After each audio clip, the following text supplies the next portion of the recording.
Halo teman-teman, kembali lagi dengan aku. Di video ini aku masih membahas tentang asuransi. Mengenal lebih dekat asuransi syariah.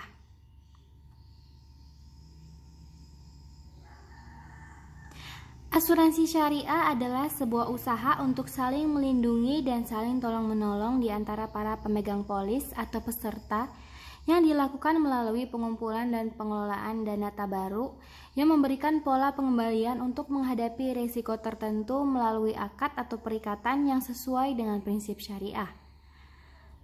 Asuransi syariah merupakan prinsip sharing of risk, di mana risiko dari satu orang atau pihak yang dibebankan kepada seluruh orang atau pihak yang menjadi pemegang polis.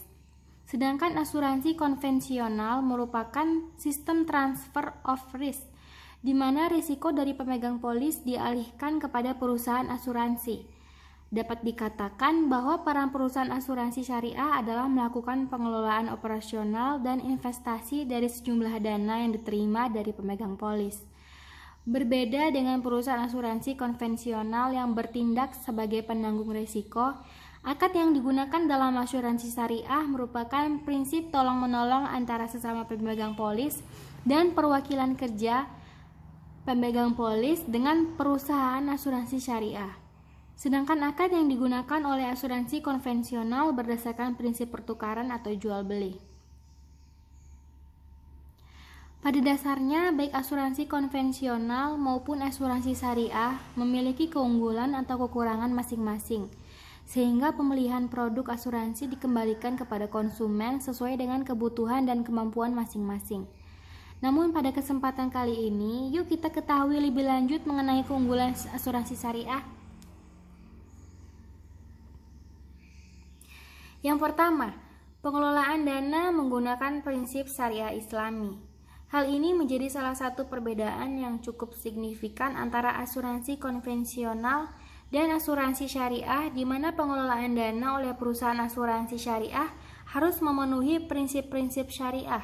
Sebagai contoh, dana tersebut tidak dapat diinvestasikan pada saham dari emiten yang memiliki kegiatan usaha perdagangan atau jasa yang dilarang menurut prinsip syariah, termasuk perjudian atau kegiatan produksi dan distribusi barang dan jasa haram berdasarkan Dewan Syariah Nasional Majelis Ulama Indonesia. Yang kedua, ada transparansi pengelolaan dana pemegang polis. Pengelolaan dana oleh perusahaan asuransi syariah dilakukan secara transparan, baik terkait penggunaan kontribusi dan surplus underwriting. Walaupun pembagian hasil investasi, pengelolaan dana tersebut bertujuan untuk mengoptimalkan keuntungan bagi pemegang polis secara kolektif maupun secara individu.